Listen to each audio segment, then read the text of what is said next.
I have waited for this conversation you're about to hear for 3 months now. I think you will enjoy this very much, Clover Hogan. We've been gifted the most beautiful, biodiverse, incredible planet we could ever hope for. Every year of my life, we've started to see climate change taking front and center stage more. There are hundreds of millions of people who we're going to allow to die because of this crisis, because we would rather hold on to the comforts of our lives today. What is the way out? This is also where, intergenerational conversations can be really powerful. No, we're hopeless. Individual action's great on a spiritual values basis, but we can't lose sight of the big institutional changes that must happen. For me, the most important prerequisite is that you care. Thank you so much for joining me. I have waited for this conversation you're about to hear for 3 months now. Last time we planned it, my wonderful guest actually had COVID and then couldn't show up, and I was crying in the corner for a very long time. The story of how we met was that we both spoke at a conference of a financial institute that was asking the question, what will the world be like in 50 and 500 years? And it was me, Clover Hogan, and a, let's say, extremely prominent sir, the best in his field here in the United Kingdom. And as you can imagine, and I apologize, two big personalities, we had opinions and we disagreed on stage and we were chatting and discussing, and until the moderator said, "So, Clover, what do you think?" And oh my God, I was flattened, floored. I was like literally, I just could not believe what I heard. This 23-year-old activist just so eloquently summarized her point of view in a way where I have never heard anyone say it so to the point in such a short time.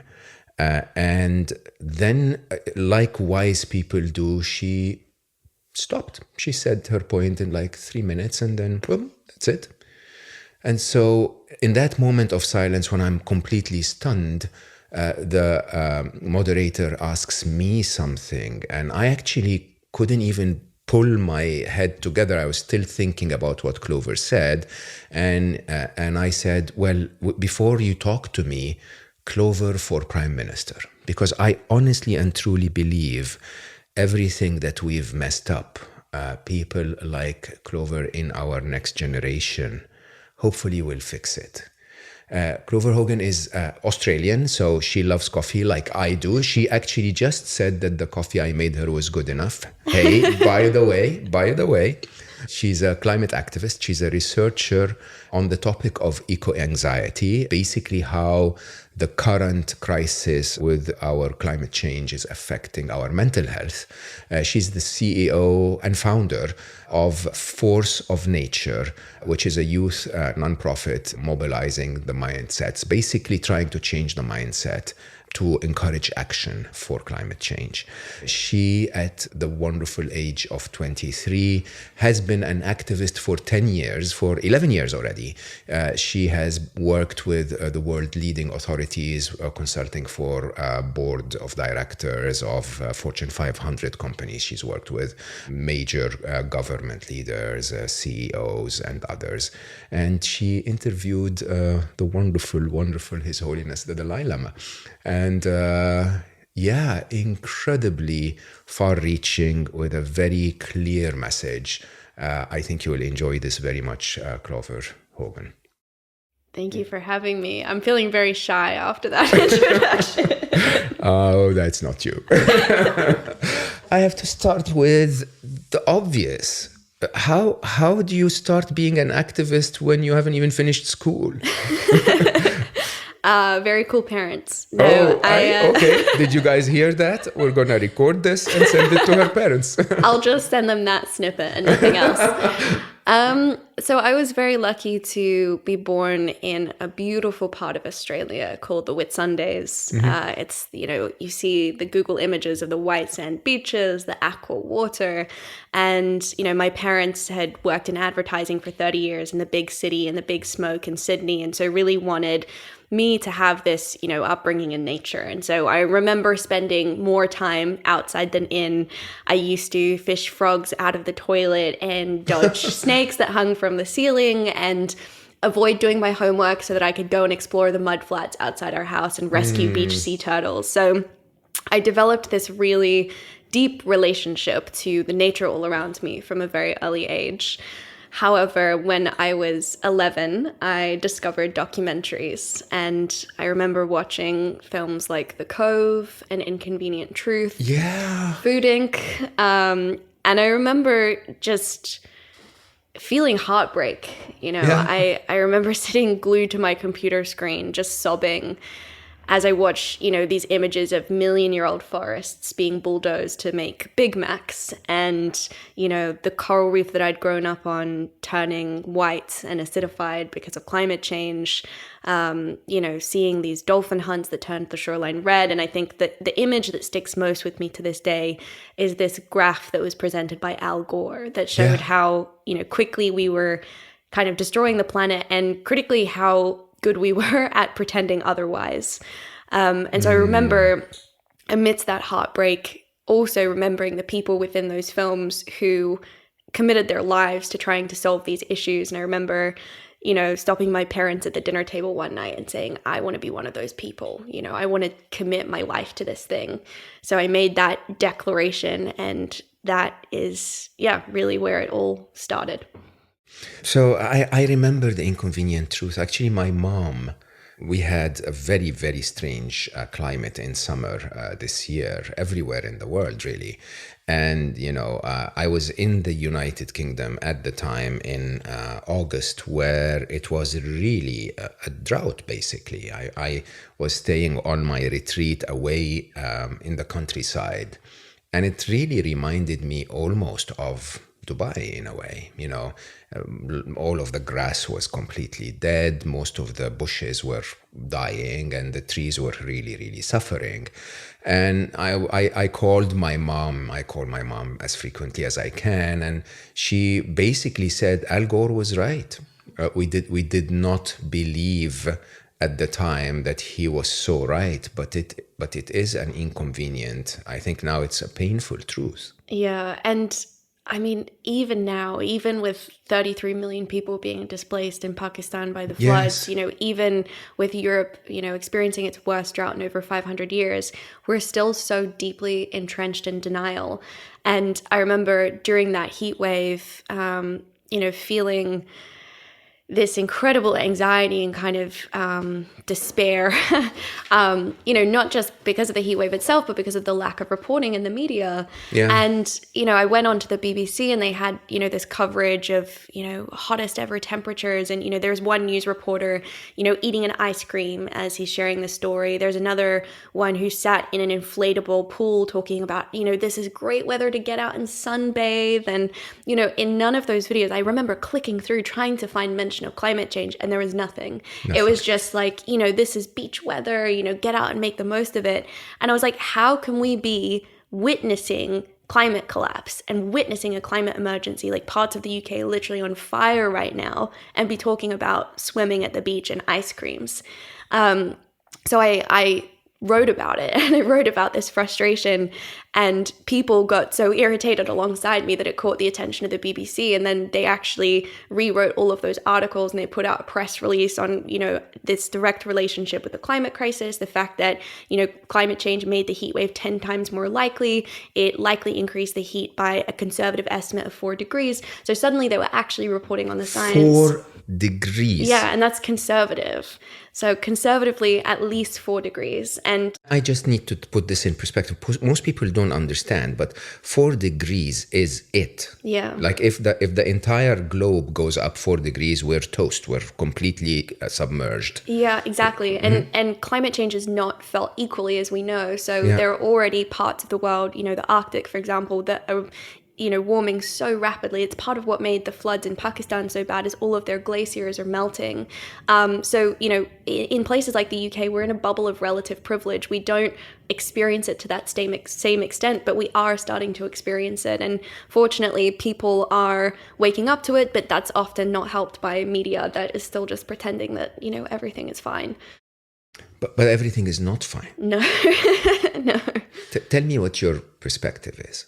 Where are we on this? I mean, I think every year of my life, we've started to see climate change taking front and center stage more, right? It's been incremental, but in the past couple of years, we have started to see this shift.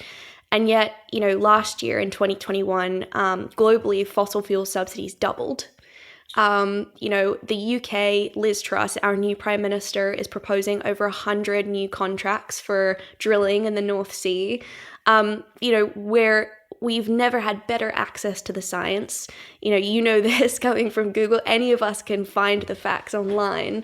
But it's not just delay, it's outright denial. It's pretending that this problem isn't going to affect us, pretending that, it's not happening, and we're seeing the impacts of it directly. And I think it's incredibly frustrating, and a lot of the work that we do at Force of Nature is really understanding, what are the mental health impacts, not just of the climate crisis and how enormous and overwhelming this problem is, but really of inaction in the face of it. What is it to be a young person growing up in this world, kind of told that people in positions of power are there to safeguard your future, only to learn that we're inheriting this crisis and no one's actually treating it like one.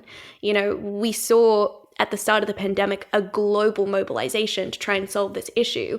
We haven't seen anything close to that when it comes to the climate crisis. We've had the technology, the solutions, the ingenuity, the money to solve this problem for decades, and yet critically we're lacking the motivation. And particularly people in historic seats of power do not want to disrupt the system that has created this crisis because it's too profitable, it's too advantageous for them on a very kind of selfish level.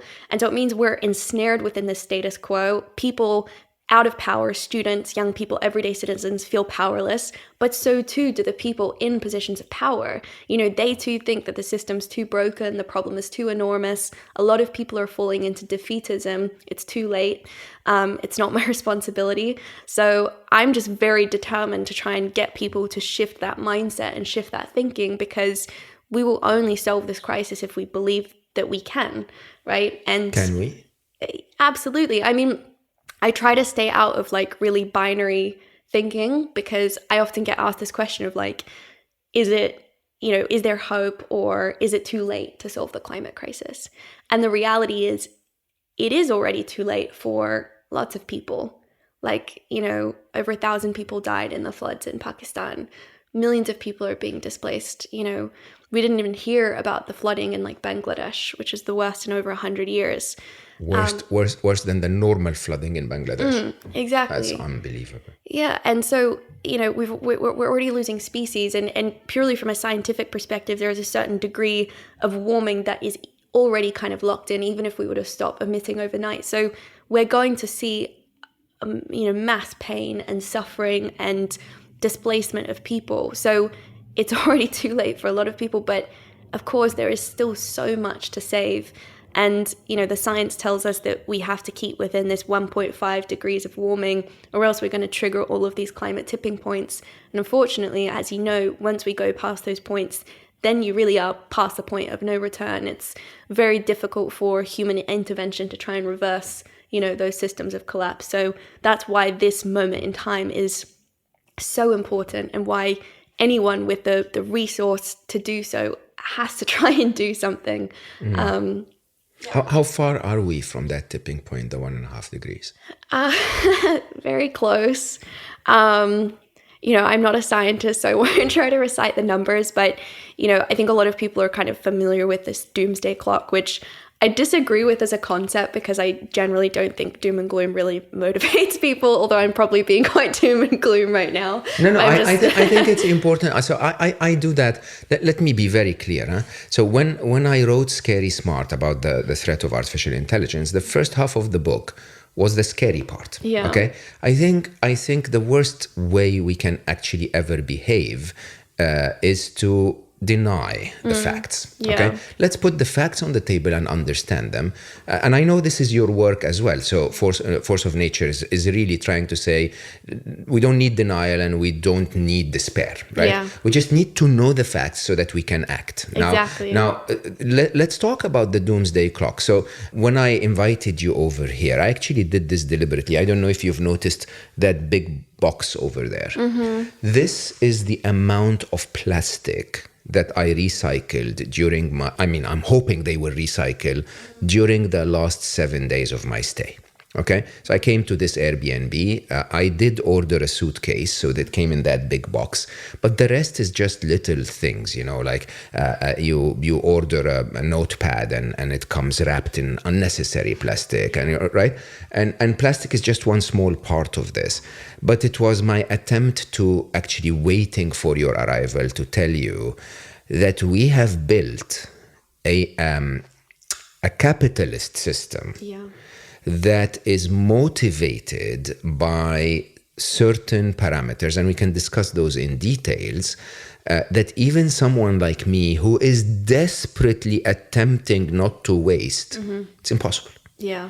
It's impossible. Now, I can tell you openly that I probably waste 5% of the typical person, right? But it's still too much. It is still unbelievably massive as an impact on the planet. And if I didn't recycle this, if I just threw it in the normal bin, think about the impact. And I think people need to start realizing this. So let's talk about how far we are, because I want everyone listening to us to understand that one more day might be a little late, that we need to start doing something now. So where are we? Absolutely. So we have about 5 or 6 years to really turn things around. So it's a very small window of time. And what that actually means is, the original target is that we need to be on track to halving global emissions by 2030. We're obviously nowhere near that. And of course, what often doesn't get airtime when we talk about climate is, biodiversity. And we're already seeing the 6th mass extinction. We're seeing major biodiversity loss, up to 10,000 times faster than it would be happening naturally. And so, it's becoming more and more real. I think for the climate generation, like people my age, if you're like me and you grew up in a bubble of, climate privilege, climate change was something that you read about in articles. It was something that you watched in documentaries like An Inconvenient Truth.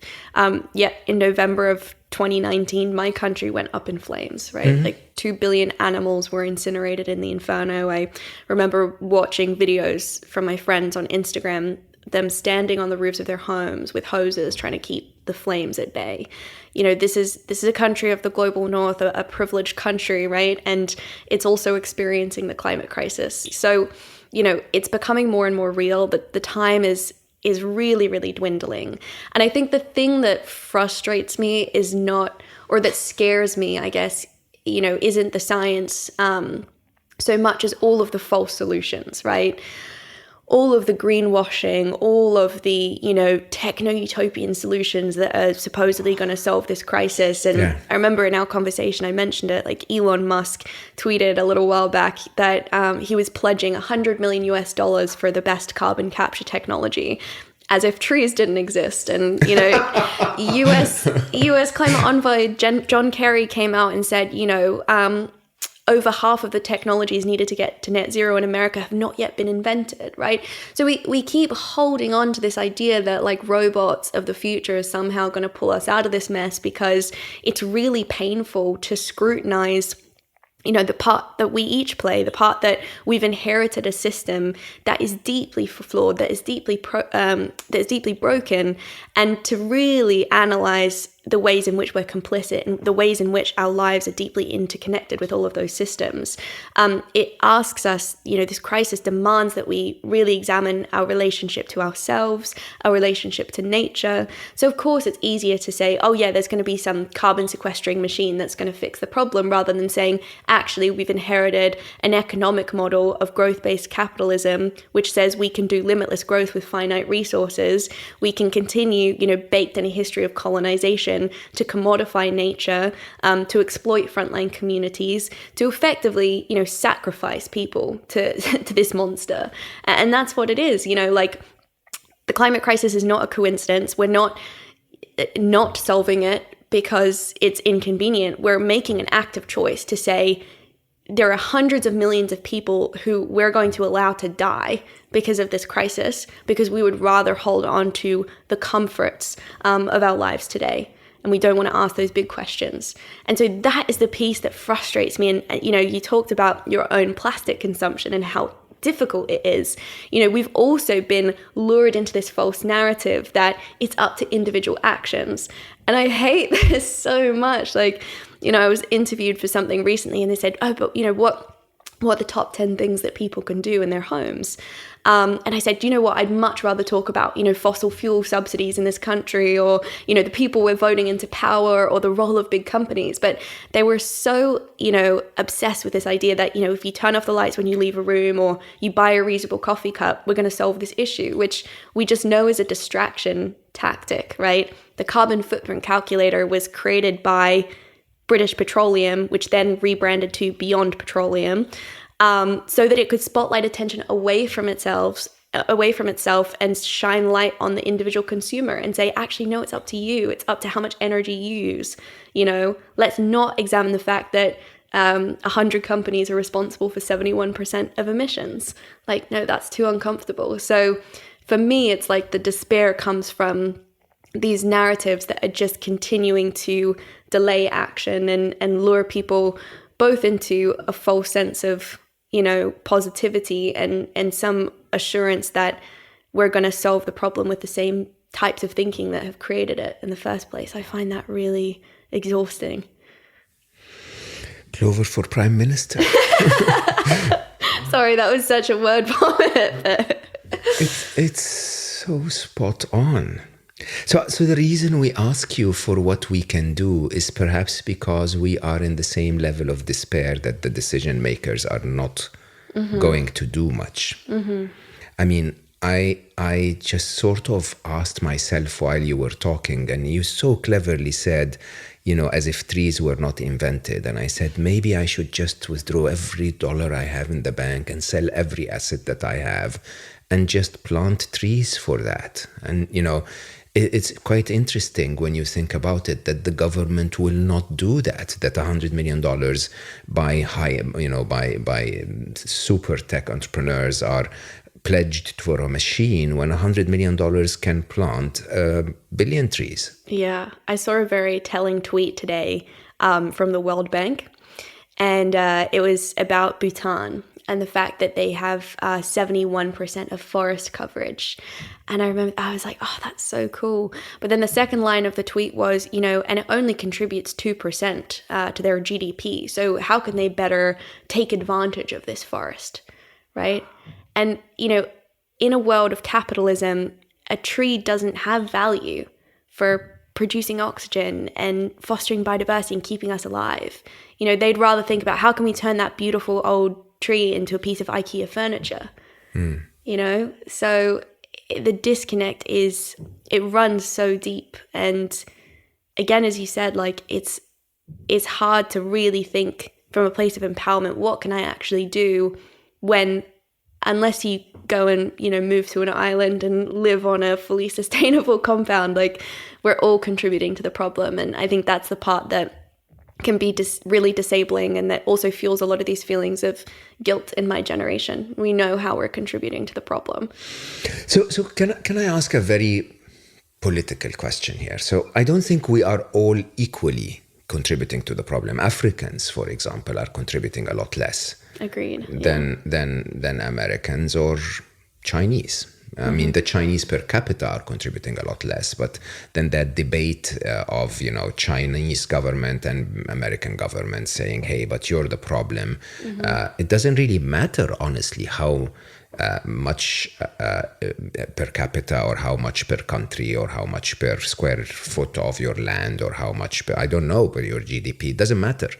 What matters is someone needs to become aware that this is gonna hit us. And I think the challenge, if you ask me, and I say that very openly from my corporate career, is that very few people ever, that were in responsibility cared about what the next person that will take over from me has to deal with. Okay, it was one of the things that really made me struggle in my career, is because I cared. I sort of, it was so easy for me, and I remember vividly. It was 2003 or 2002.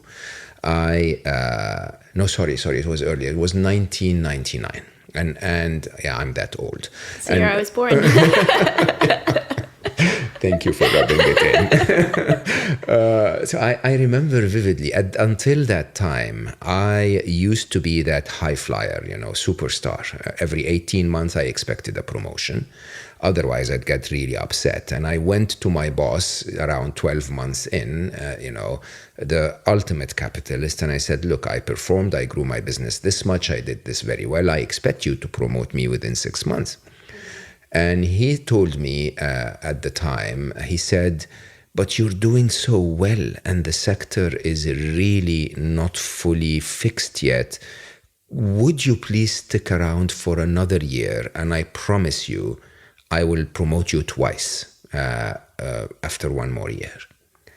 And so I said, I'll take your word for it. And I basically continued on that sector. Best year of my life. So he came back to me a year later and said, you did so well, I'll keep my promise. And I said, would you please keep me for another year? Because I suddenly, for the first time ever, recognized that I need to clean my own shit. Because when you had the concept of I'm gonna run around every 18 months, you really didn't build anything sustainable. You just closed a deal that had a technical issue in it, and you knew that when it landed, who cares? I'm not gonna be here. Someone else's problem. They can go and spend their time trying to fix it. It's not my issue. Okay. Yeah. And that 1 year where I had to clean my own shit was the year where I actually realized what doing proper ethical business was all about. To really build something that actually is sustainable, that delivers to the customer, that is, within business, it's the equivalent of ethics, really. Right. And I think that's the problem with our politicians, because nobody really cares what's going to happen in 6 years' time. The person that comes in 6 years' times can solve that problem then. Agreed. Yeah, I think that escapist mentality permeates so many parts of our culture. I found myself doing it recently. I went to a panel on air pollution, and there's this really cool campaign where you could type in your postcode and you could see the level of air pollution in your area. And I typed in my postcode, living in Whitechapel in London, and it showed that I was in the 99th percentile, so the most polluted part of the UK. And I remember my first instinct in reading that was, I just need to get out. I need to move to the countryside. I need to get away from the air pollution. And then I paused for a second and I thought, hey, hold on. Why isn't my response actually, what can I do in my local community to improve the air quality? Lobbying my council to plant more trees, closing off, car lanes and swapping them out for bicycle paths. And I think just generally when you do have privilege of choice, it's really easy to default into that kind of escapist thinking. You see it with Elon Musk and his Mars plan, right? Let's go and try and turn a completely uninhabitable planet habitable when we've been gifted the most beautiful, biodiverse, incredible planet we could ever hope for, right? And I never got this bit. No. Like, what happens to intelligence when we start to say those things? Honestly, and Don't Look Up, they captured that really well. I loved that movie. I posted about it on Instagram. Yeah. And you'll be shocked by some of the comments I got. Like some people saying, acting wasn't great. What? Okay. What? You missed the point. Wake up, people. Yeah, exactly. And I found it really triggering because it was super relatable, particularly when Jennifer Lawrence's character sat there, on the TV show with the news anchors, and she's saying, no, you don't understand, like our planet is literally imploding, and they're all kind of making fun of her, and she has a bit of a meltdown. I feel like that's every young activist who has like ever taken a stage ever is like just banging your head against a wall. But yeah, that escapism, I think it's especially true of policymakers as well. Politicians say, okay, what are the promises that I can make to people to secure my ticket into power? And then once you are into power, what ethics do I need to compromise so that I can maintain my status? Who's working against me? Like, it's very transactional. And again, it's what can I say once again that's going to keep me in for another 3 years, another 4 years. It's very, very short term. And of course, we know that the change that is needed is short term, right? Like, we need a massive mobilization right now. But it's apparently more interesting to talk about, bullshit. You said shit, so I'm going to say bullshit. Like, no, young girl, you're not allowed to say that. It's very liberating. I'm used to censoring myself. But like Brexit, it's like, come on, like there are bigger issues, at play here. So it's unfortunately the current systems of power advantage people who are self-interested and are quite self-motivated. And unfortunately, when you have like the rare person come along like Bernie Sanders, I was a very big fan, you come along, truly trying to change the system, they're rejected. In that case, he was rejected by his own party because he was too much of a threat to their comfort and their stability and everything else. So it's very hard to try and create change by working your way up the ladder. And that's why I'm quite interested in more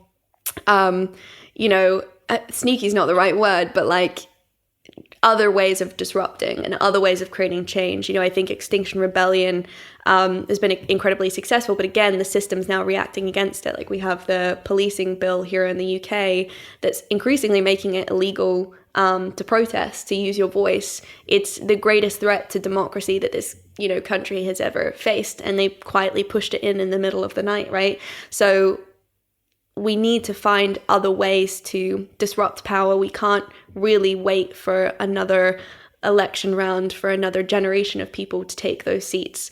We need to change the people who are in those corridors of power today. And if they're not awoken to the problem, wake them up. Clover for revolution leader. Okay, so have we scared you enough? Because I really, really think the issue is, I think we're really in the 11th hour. So let's shift gears and talk a little bit about making everyone sad and regretful instead of scared. I feel horrible seeing you so full of life, trying to preserve our planet. I feel so regretful looking at my wonderful daughter, Aya, who is so brilliant, so full of life, knowing that we messed up so much. And, I'm going to be very open. I messed up. It's not like I'm not going to blame capitalism, right? We all did. We all maybe we're not smart enough to understand that this whole game is rigged. That I did not need another car if the price to pay for that was going to be my daughter's future. And yesterday I watched this weird thing on. I've been filming twice a day for quite a bit of time, so my brain by 8 p.m. completely stops. I just can't think anymore. So I clicked on the first thing that Amazon recommended to me, and it was called Tomorrow's War. Horrible movie, don't watch it. Horrible. But it basically talks about the idea that we're exporting our issues to the future. We're simply packaging all of our issues and simply saying, you guys deal with them in 10 years' time. Yeah. Now, The beautiful part of that movie was they received people from the future saying, come help us, we're your sons and daughters. And I loved that image. Okay, come and fight the war with us. We will transport you to the future to fight the war with us because we're your sons and daughters. And that really registers with me. You know, what can I do? If someone told me, you know, if my daughter texted me from 2050 and said, Papa, I need you, come and fight that war with me, I will absolutely go, right? And in an interesting way, so why am I not going now? Like, why am I not fighting that war now instead of waiting till she sends me that text? Now, tell me your perspective as a young human on this planet. And don't be shy. Okay. I'm going to back it up in a story time because I think it provides some context. So when I was 16, I had shipped my family from Australia to Indonesia so that I could go to a place called the Green School. I know the Green School. Yes. So for your listeners, you know, wall-less bamboo classrooms in the middle of the jungle. Green School was so unlike my Australian education, and not just because of the compost toilets and the fact that we had solar panels and we, you know, grew our own food, but because unlike my Australian education, it didn't ask me to pursue a convenient career. It asked me which problems I wanted to solve. So it was at the Green School that I really developed my activism, and in Bali did so at a grassroots level. So I could see problems that were very tangible: plastic pollution, you know, reused cooking oil clogging waterways, you know, communities that didn't have enough to eat, and I could actually try and develop solutions to those very immediate things. However, when I was 16, I went to COP21 in Paris, so the global climate meeting where world leaders, you know, come together to pledge their climate commitments. And that was the first time where I was really thinking about climate on this global scale, and I was actually brushing shoulders with people in positions of true power who could make a difference on this issue. And I remember feeling so fired up and so excited, and, you know, really with this kind of starry-eyed optimism. I was like, finally, we're going to solve this problem. You know, and it's in the name, COP21. Like, we've done 21 of these already. Surely by 21, we'll make some real progress. And the first event I showed up to was the Sustainable Innovation Forum. And it was sponsored by the likes of Coca-Cola, BMW, Shell. And I remember thinking, this is like going to a conference on lung cancer sponsored by Philip Morris. I'd never seen such unapologetic greenwashing. I'd never heard so many so-called leaders make commitments scheduled far enough into the future that they required no immediate action. And in all of my years of activism up until that point, I'd never felt so powerless. You know, I knew the anxiety, I knew the anger, the sadness, the grief, but I never really allowed myself, like I did in that moment, to think, you know, perhaps this problem is too big and perhaps the system is too broken. But the thing that really struck me in that moment was that looking into the eyes of the people around me, you know, looking at the cautious corporate leaders and the calculating policymakers and my peers, you know, my students, my teachers, I remember seeing that same feeling of powerlessness reflected in their eyes too.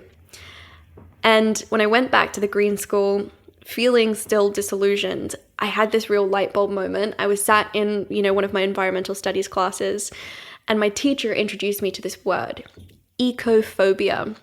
It was coined by an environmental educator, David Sabel, in 1996, so 3 years before I was born. And he defined it as the feeling of powerlessness in the face of environmental catastrophe. And this was an absolute catalytic moment for me, because I realized that the threat, even greater than the climate crisis, the real threat, is how powerless we feel in the face of it.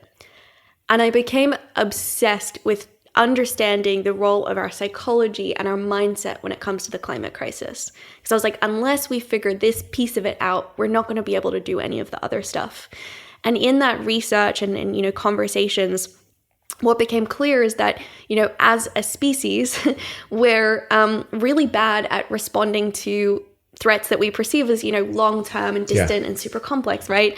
I'm sure you've heard that example of the frog in the pot of water, but it's this idea that, if a tiger leaps at you from the bush, you're wired for fight or flight. If someone swerves to you, on a scooter on the sidewalk, like, you're wired to respond.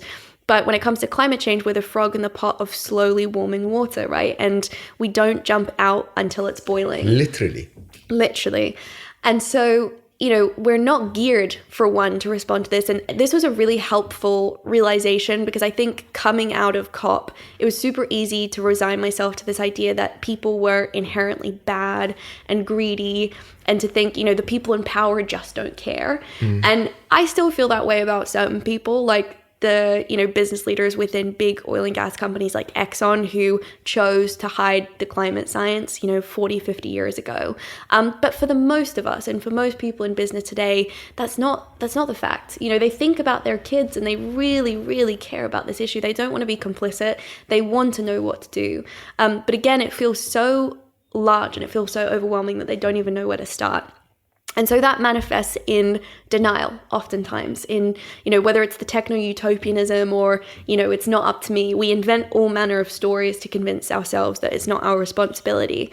And for a lot of young people like myself who are inheriting this crisis, that powerlessness can really manifest as a deep despair, and I think, I've spoken to 11 and 12-year-old girls in a classroom who have told me that they've already decided they don't want to have children because they don't want to bring them into a world defined by climate collapse. I've spoken to 16-year-olds who sincerely suffer suicidal ideation. I've heard about suicide pacts because of the climate crisis. Children wanting to end their own lives because they can't bear the thought of what's happening. And so there's this mental health epidemic that we're not really talking about. And what's interesting in all of the research we've done at Force of Nature, understanding eco-anxiety, understanding youth mental health, those feelings don't stem from the enormity, they stem from inaction in the face of them. So it's effectively being gaslit by the culture and by people in power, because we have access to global information. We can see the science for ourselves. We can see how terrifying this is. And yet we look to the people who we've been told to trust. We go to the polls and we have to choose between a climate change denier and a seasoned procrastinator, right?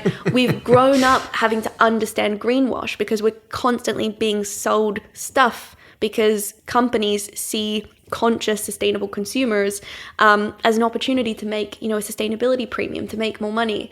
So young people feel so disillusioned. And we did some research recently with 10,000 young people in 10 countries, and that showed that 56% of young people believe that humanity is doomed. And there were other stats that came out of that as well around eco-anxiety, but what was super interesting is that those feelings of despair were highest among youth populations already experiencing climate change. So in countries like the Philippines, or the Maldives, these are communities that really feel like their cultures have been sacrificed, because people in places like the global north, people with privilege, have decided, actually it's not worth our time or energy to really try and solve this problem, to turn it around. So a lot of young people feel very despairing. But the one thing that I will say is that I feel so privileged to be part of a generation that is so aware of the issues. And I've done a lot of work to try and destigmatize eco-anxiety, because it's a rational response. Right? Often when I talk about eco-anxiety, the default can be, well, how do we fix young people? How do we make them feel better? And it's like, no. Young people are the ones who are awake here, right? The problem isn't that they experience eco-anxiety, it's that more people in power do not, right? And we want to make more people anxious. Basically, I know it's kind of at odds with your mission, around happiness. I said openly, we need to get people to understand the facts. Yeah. And, that's it. It's like, that anxiety is the internal alarm bell. It's the cave person within you who says, something's really wrong. We need to act, right? But if you just have that anxiety, if you don't have an outlet, if you don't have a place to channel it, then that's when it can tip into the powerlessness, either the despair, the defeatism, it's too lateism, or the denial, which is just, pulling the blanket over our eyes. Let me interrupt this podcast for a minute to tell you about my latest initiative, unstressable.com. Unstressable is a members community based on my book with my co-author Alice Law, which will come out in 2023.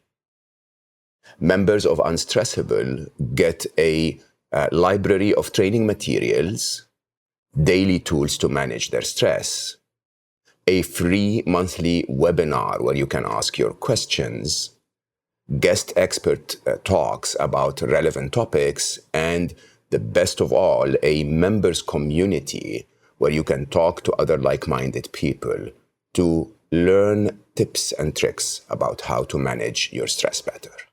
Being one of my beloved listeners on Slo Mo, the first 50 that will sign up for unstressable.com this week will get a 2-month free membership. Use the code I love Slo Mo, SLO, not SLOW, when you sign up to get your free gift. Remember, this gift is only for the first 50 who sign up. So do it fast, go to unstressable.com, join our community, and learn how to lead a stress-free life. I cannot wait to see you there, because living stressed is not living.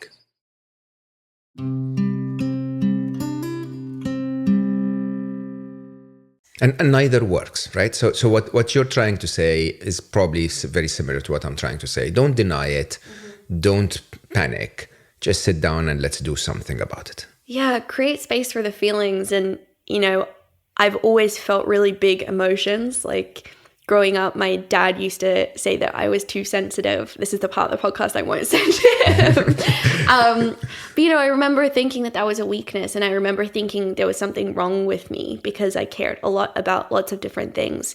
And I've since learned, over the years that it's such a gift to feel things deeply. So much. And we need to create space for those emotions, and in a culture through kind of toxic positivity that tells us we can buy our way to happiness, that we can just try and fill the void, or we can scroll our way out of anxiety.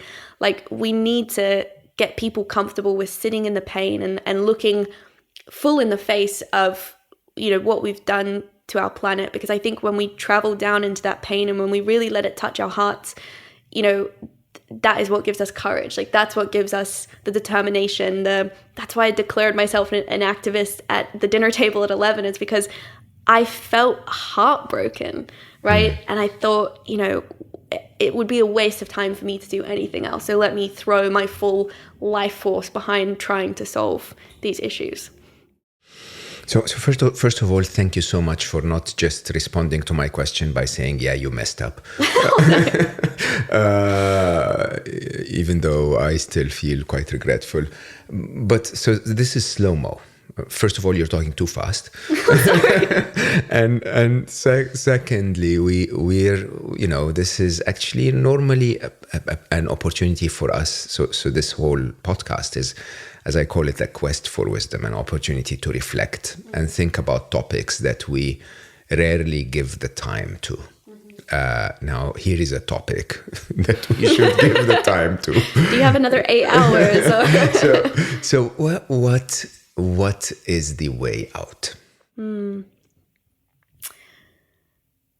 first thing I would say is that we need to reconnect with ourselves,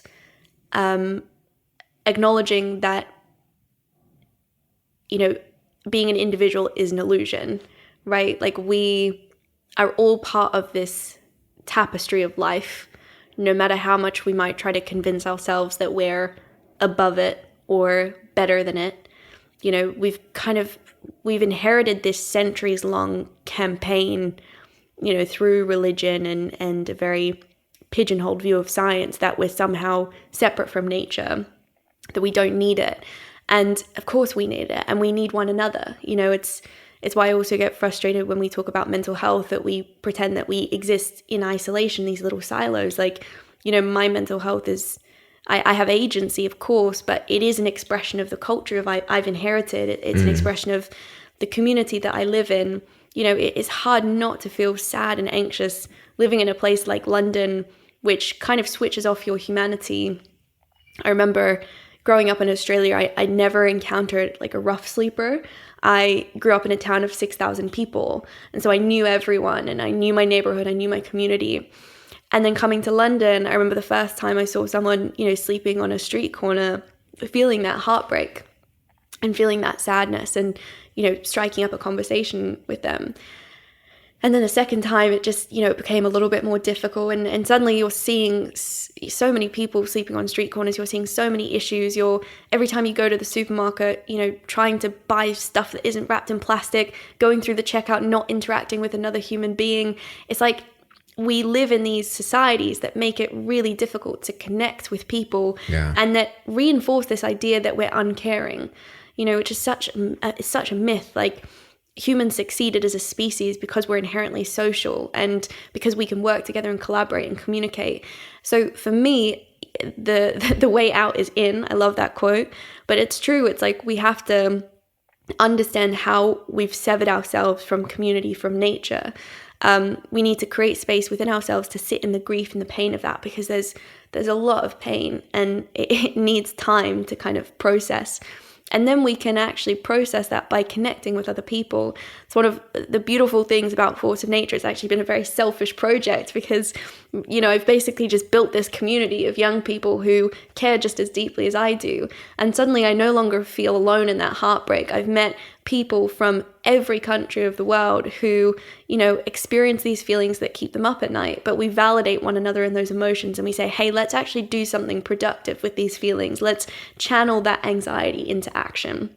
And so once you've created the space, you can begin to listen to that kind of inner compass that tells you, do you know what? I don't want to be someone who sits on the sidelines. I want to be someone who does something, and if you're a fan of visualizations, like, go into the future and think of yourself as an old person and ask, what was that problem that I wrapped my hands around? Like, was I someone who chose to be apathetic, or was I someone who left my, fingerprints on the future? And I want to be one of those people. And, I meet a lot of young people who today feel, kind of resentful of having, in the same way you talked about feeling guilty, like, there are a lot of young people who feel resentful of having inherited this world. And I've touched on those emotions at times, but if anything, I feel so grateful, like so enormously grateful to be alive in a time where I can impact so much. And when we are at this critical tipping point, like, anyone listening to this, you're alive right now. You have so much potential to shape the world around you. Like, this is the greatest threat we've ever faced. And it's also the most tremendous invitation any of us could ever receive, to be custodians of a future by our own design, to create a world that we want to live in.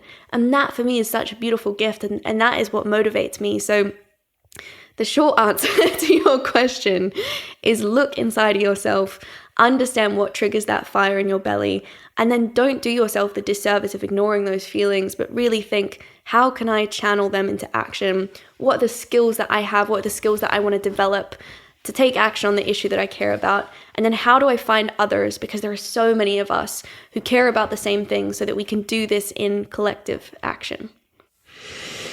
I want to dive deep into this. So I wrote extensively in that little voice in your head about what is known as hypernormalization of reality.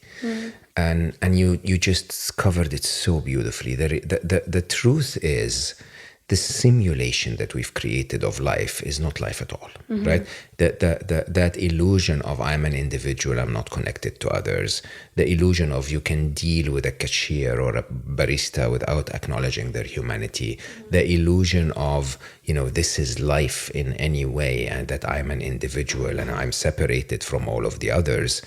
That illusion is wrong. That illusion is truly needs to be rejected. The news that we listen to, which gives us slivers of reality and ignores a lot of reality, like you rightly said, talks about the heat wave and its impact on swimming pools, but not the heat wave and its impact on global, climate crisis.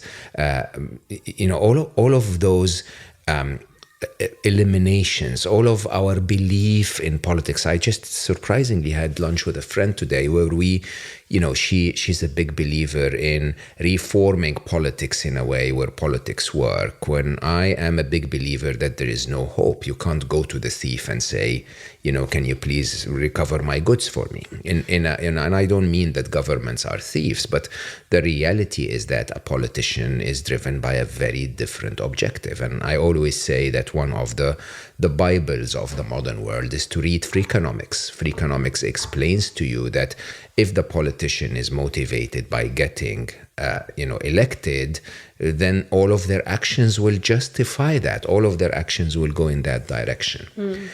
So I think you're absolutely spot on. The very first step is stop believing the illusion, the hyper-normalization of reality. Start to see the reality that is surrounding you. And when you see it, now you can take proper action. Your action here is actually quite interesting. It's much wiser than my normal answers, because my normal answers would be, okay, cut this, do that, carry this, drop that, very, very engineered. But you're saying, be your own activist. Find your own purpose, your own cause. Build your own story. Just don't sit on your bum. Yeah. I think that's what frustrates me about the fixation on individual action from the perspective of lifestyle changes, right? I think it's really insulting to what we're capable of doing, because sure, all of us can, live in a more sustainable way, but part of the reason we can feel really overwhelmed is when we try to spread ourselves thin across all of the issues. So, you try to recycle and you try to change your energy provider and you no longer buy fast fashion and you adopt a plant-based diet. And again, all these things are important, but actually I think impact really comes from focus, from saying, this is the issue that ignites that fire in my belly. And, the climate crisis is this symptom of really interconnected problems, from the clothes that I wear to the food in my fridge to, how I got around to this podcast studio today. How did you come around to the podcast? On the train. I was so proud of you. I mean, for people, I don't understand London very well, so I booked an Airbnb that is after the edge of London. You go a very long way. So, and I will say I was tempted to get an Uber, but I thought no, that would be a bit too hypocritical for this conversation. But yeah, so ask yourself what that big problem is, and if that doesn't come to you immediately, if that thought doesn't pop into your head of, oh, do you know what, I'm really passionate about prison reform or girls' education or, transforming the food system, then that's an invitation to create that space to really just sit with yourself, to learn more, to travel into the difficult feelings and have a conversation with yourself, because oftentimes in a very fast-paced world that prioritizes hyperproductivity, we don't actually create space. And it can feel uncomfortable, right? Like sometimes I try to sit with myself and I'm just itching to pick up my phone so that I can scroll. But if I can resist that temptation and just sit, in silence for contemplation, then all of that wisdom kind of bubbles up to the surface and all of those truths. And, again, we owe it to ourselves to listen, because we all know that something's really wrong. So we have to create space to listen. And I think this is also where, intergenerational conversations can be really powerful. No, we're hopeless. Honestly. Well, I think listening to young people is really valuable. You mean we? Yes, but really young people, like, children.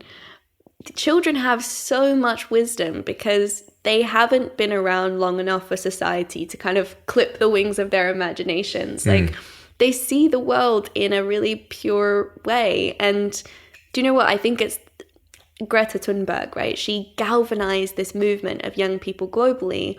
And part of that she attributes to her Asperger's, because she says, I'm less concerned with social nicety. I can just say things in black and white. And I think that moral absolutism of young people being able to say, actually, let's scrap the conversation about what's financially viable or, what incremental solution is going to fix this. Let's just talk about whether it's right or wrong. If we can reground in those ethics, if we can simplify this equation, then I think we can motivate people much more effectively. So I love having conversations with, my 6-year-old cousin, because she just, when I'm getting lost in all my own complexity and unnecessary confusion, she can just give me really simple truths. My son Ali was that example, basically telling me the truth as it is in 8 words every time.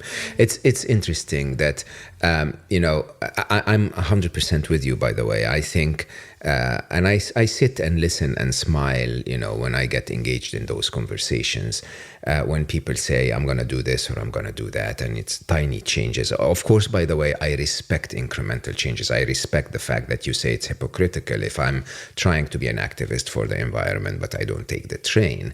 I think every single one of us should do every single possible thing. Like, don't walk into the supermarket and carelessly pick the packaged, fruits. Try to pick the unpackaged one. Don't take it lightly to pick up something, made of plastic. Don't travel around in cars if you can't walk, right? All of these little things, even if they don't fix the big problem, at least they fix your conscious that you're not contributing to the problem.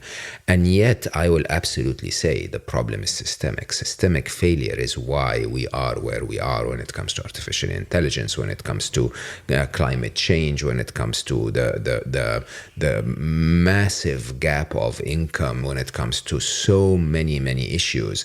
And I think the idea of being an activist in your own topic, just find one and become an activist at it, is on top of what you can do as an individual, cultivates, collects other beings around you so that together you can make a slightly bigger difference. Yeah, exactly. And I think, as you said, like, individual actions can be really good from a values perspective. Like, when I watched those documentaries, my first action as a self-proclaimed activist was to become a vegetarian, which horrified my father, who is both French and also a chef.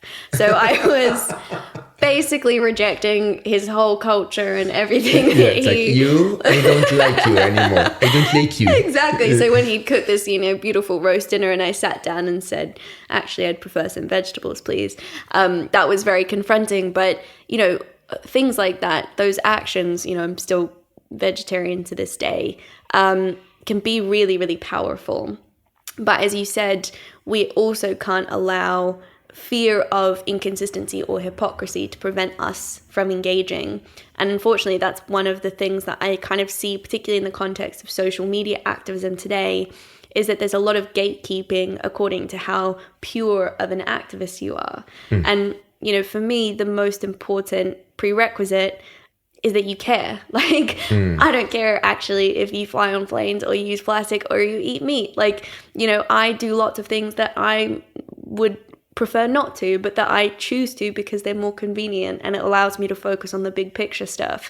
But I think we have to be really careful of that because, there are lots of people I speak to who are really fearful of engaging. And, and that also translates to people within companies, people within business who say, I really care about this stuff, but I'm really worried about what people will say of me if I, X person who runs this company, take a stand, because I will be called a hypocrite. I will be exposed for my inconsistency. So we really need to lean into the inconsistency and create more space for one another to be human, acknowledging that, wherever we sit within the system, we've all inherited it, right? And so we're all contributing to it in some way. And again, some people have a lot more privilege and influence and power to change that system in the places they are right now. But we have to move from, individual actions great on a spiritual values basis, but we can't lose sight of the big institutional changes that must happen. So I need your answer in one short sentence for the next question. So oh gosh, I'm not good at this. After I wrote Scary Smart and I spoke about the idea of artificial intelligence, I actually dabbled. I write all the time, so I wrote a few chapters on a book that I call Sentient Technologies. And sentient technologies are basically a set of technologies that are that we kickstart, but we don't manage beyond the point they're out of the lamp, if you want, out of the bottle. Okay, and the three basically for me were artificial intelligence, gene editing, where once you've edited a gene and left it in the wild, like editing our genes when you're vaccinated, for example, and now we're in the wild, our knowledge of that field, we may be lucky and nothing goes wrong. But, if you edit the gene of a rat and make it a little different in one way and then, leave it in the wild, that continues to, it's sentient in a way. It has a mind of its own. And of course, the third is the climate spiral. So, as you rightly said, changes trigger more changes, and we're, the doom's clock day is ticking, basically. Now, I did, however, conclude my view of artificial intelligence with what I called the fourth inevitable, that we will end up in a utopia, that we will end up finding a path where AI itself, when it's intelligent enough, is going to sort of say, oh, mommy and daddy are so stupid, let me sort this out for them. They will recognize that there is no point in being against humans, because like the smarter ones of us recognize that biodiversity is good for the planet, I think AI will think that biodiversity by keeping humans is also a good idea, right? Your view on climate change, what is inevitable? Are we going to fix it? Are you optimistic, or are we going to miss that bandwagon and oh no. And turn it into a soundbite as well. I'm hopeful, but I no longer find hope where I used to. Am I allowed to elaborate? Yes, you are absolutely requested to elaborate. Okay, that was my simple sentence. I got one in there. I think I used to look to the institutions themselves, to policymakers, to business leaders, to, people in power to change this. And if the past few years have taught me anything, people power is the only thing that's going to change this. Movements like Extinction Rebellion, people choosing to band together, widespread disruption, that's the only thing that's actually going to move the needle. The whole theory of change behind Extinction Rebellion is to stop the economy, because they recognize that, if they shut down Oxford Circus, the middle of the capital of, England, people are actually going to take pause, and people in power are going to take pause. So I guess I don't look for hope in those places. I look for hope in the people who have been historically excluded, from the people who haven't had a platform. I look to hope for people who have already been living through the impacts of climate change for years. I look to Indigenous communities who model so much of what it means to live in relationship with nature. I look to young people who feel, despair, but also have a lot of courage to create a world by our own design. So I'm hopeful, and yet I'm also not naive that the next few decades are by any means going to be easy. We're currently on track to see 1 billion climate migrants by 2050. Coral reefs are going to disappear in my lifetime. There's certain things that are absolutely horrifying that just feel like inevitable truths right now if you choose to look at the science objectively. And yet I believe in the fundamental good of people. And I think people, we have it within us to work together to solve this crisis. If enough of us can be galvanized to take action, then I think we can create a radically different world. But that means, kind of tipping upside down huge systems that feel completely impenetrable, like global capitalism. And thinking about that can be a bit scary, but we have no other choice. It's do or die. Yeah. I think AI will do that for us with universal basic income, if you think about it. Can I ask you a question? And we can, we don't have to answer it if you don't want to. I feel that one of the most successful movements of our modern times has been the LGBTQ movement, where true change happened. Okay, those who were not informed became informed and changed their mind, if you want, and those who are still stubborn are told to stay quiet because this is the right way to go. Okay, is there anything that we can learn from this? Because it really is from the grassroots. It really came from the people, and it is, in my view, probably the biggest success of your generation, because whether you're queer or not, whether your choice is to be whatever it is that you want, I think your entire generation supports LGBTQ. Yeah, right? Absolutely. I think, I look at LGBT, I look at the civil rights movement, I look at the suffragettes. These are all people-powered movements. And I think something that we can forget, I went to Pride this year and it's a beautiful celebration and it's, colorful and vibrant. But we can forget that its origins are the Stonewall riots, right? There were people who sacrificed their lives because, again, they knew that this was do or die. This was about their existence. Do or die. Yeah. And so I think that is what we can learn, is that this movement is what, we can draw inspiration, but that is what it's going to take, right? We're not going to change the system by asking nicely. We're not going to change the system by asking people in power to disrupt themselves or challenge the very things and ideals that keep them in those seats of power. We need to, force change. And that can be a beautiful, inspiring thing, but I think it inevitably also has to be a pretty painful thing. So I think it's amazing that, as a generation, we're so open-minded, that we're willing to say, all for open conversation and debate and divergence of ideas, but there are some things that are just non-negotiables, like people's right to love who they choose. And so I think with that attitude, we need to really be uncompromising in asking for the world that we want to create, and not just asking for it, but being active players in making that world happen. Yeah, and we need to make as much noise, I think. Yeah. Okay, I'll end on a lighter side.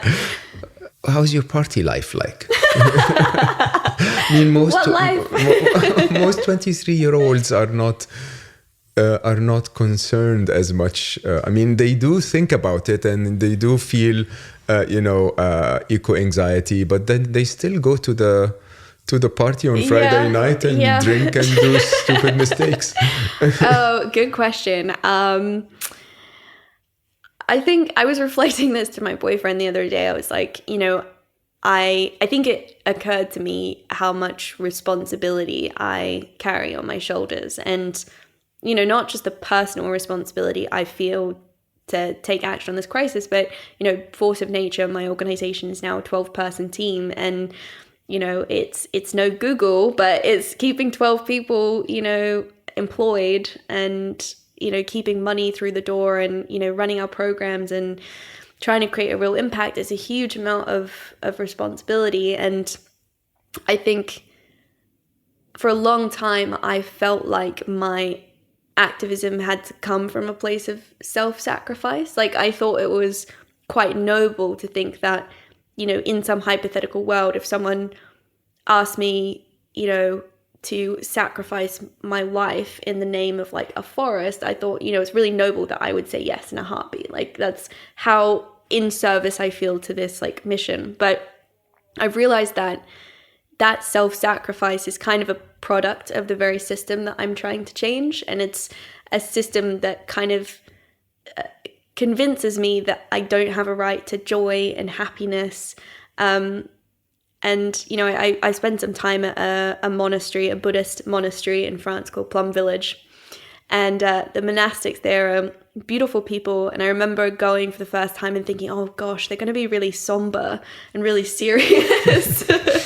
And They're meeting the opposite. exactly. They're the most like joyous, kind, happy, light-hearted people. Funny, joking, playing. Exactly. And it's, I honestly, mean, you met His Holiness, right? He's the ultimate playful child Literally. out there in the world, exactly. right? I think he stuck his tongue out at me at one point. Like, and it's what I so admire about your work is that, if we want to create a better, brighter future, we have to find that world in the one that exists today.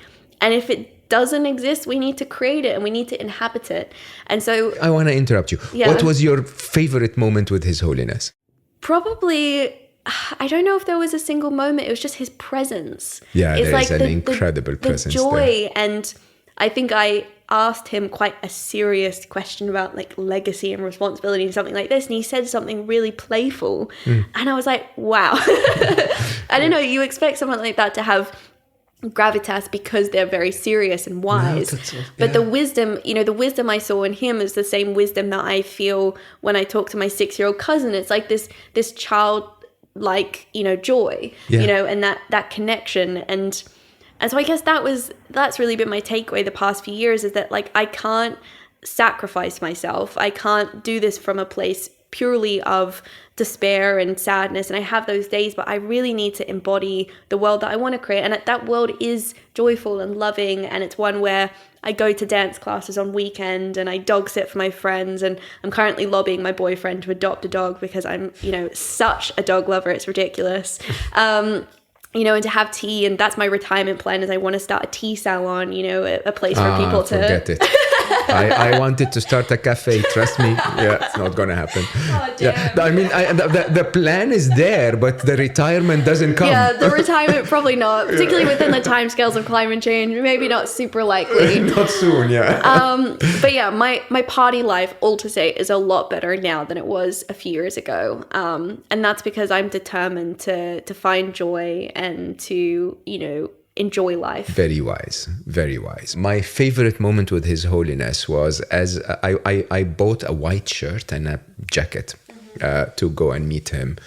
And for some reason, the universe didn't agree with that. Either I overate or I washed the shirt or something. But the shirt was actually like, the buttons were almost bursting when I wore it for the first time. I just took it out and it was that way. So I had to wear a video game T-shirt. It was the only clean thing I had, which had a funny cartoon on it. And so we walk in there and everyone is so serious, and he just walks to me across the crowd and he puts his finger on my T-shirt and he says, "You're the funny one. Come sit next to me." Oh no, that's so good. And he holds my hand and literally sets me next to him for an hour and a half while people come and go, and he's just the sweetest, kindest soul ever. Oh, that's amazing. Really is. Very wise to think about the fact that when we're playful, we can just stay the long course. Yeah. When we're joyful, we can make the change without force, but rather with attractiveness, I think. Yeah, it has to be sustainable. Like I love this quote, you can't pour from an empty cup. And external sustainability has to start with inner sustainability.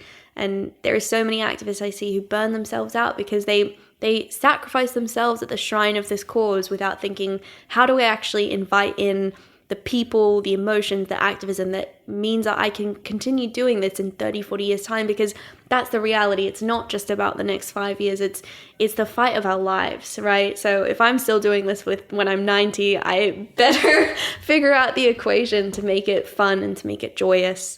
And all of those things, and it is a privilege and it is a gift, and we have to remind ourselves of that too. So if I ask you the very last question I ask most of my guests, so joyous and fun, happiness, what's your biggest secret? Oh gosh. Oh, my biggest secret is probably just how inconsistent I am as an activist.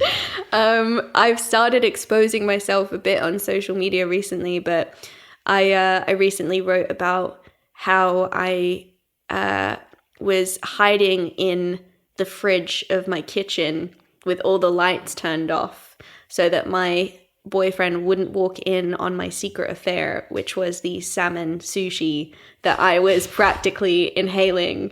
So that is a vignette, between that and flying on planes and occasionally catching Ubers because I can't bear the thought of sitting next to a sweaty stranger on the bus. There are lots of ways that I'm not perfect as an activist. So I guess that's my biggest secret, which I'm trying to make less of a secret so that other people feel empowered to take action no matter how inconsistent they might feel. Clover for global reader. I will follow. I really, really believe in what you're trying to do. I believe in the diversity of the impact that you're trying to achieve. And I am old and I'm supposed to be smart or whatever. But I would follow. I think we have just presented our most urgent global issue, I think, today. And in an interesting way, don't just switch off the podcast and go on with your life. Maybe take a few minutes to reflect and think about what that means to all of us, so that she can grow up to be 90 and we can still have a world that is inhabitable by then. Clover, thank you so much for joining me. This has been everything I expected it to be. You're wonderful. Thank you so much for having me. And for all of you, I hope you enjoyed this as much as I did. I think, I typically try to bring to you here in Slo Mo solved problems, experiences of people that have already found the answer, so that you can reflect and see the analogies to your own life.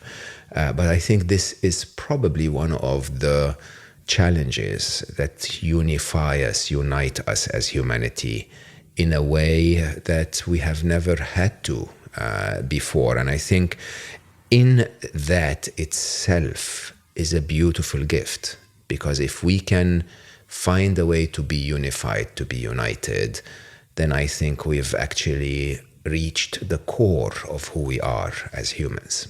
And I think once we've done, perhaps nature will be less angry with us. With that, I wish for you to find your passion, find your activist spirit, and meanwhile, please do what it takes to play your little role to protect whatever little we have left. While you're at it, please share this with people that you think will love it. Tell them about what we're trying to do here, and tell them about Clover's work, and maybe ask them to reach out and help. Maybe reach out to her and help yourself. And thank you so much for giving me the opportunity to spend so many wonderful hours with so many wonderful people to talk about topics that matter, to slow down even if they speak so fast. And I love you all for listening, and I will see you next time.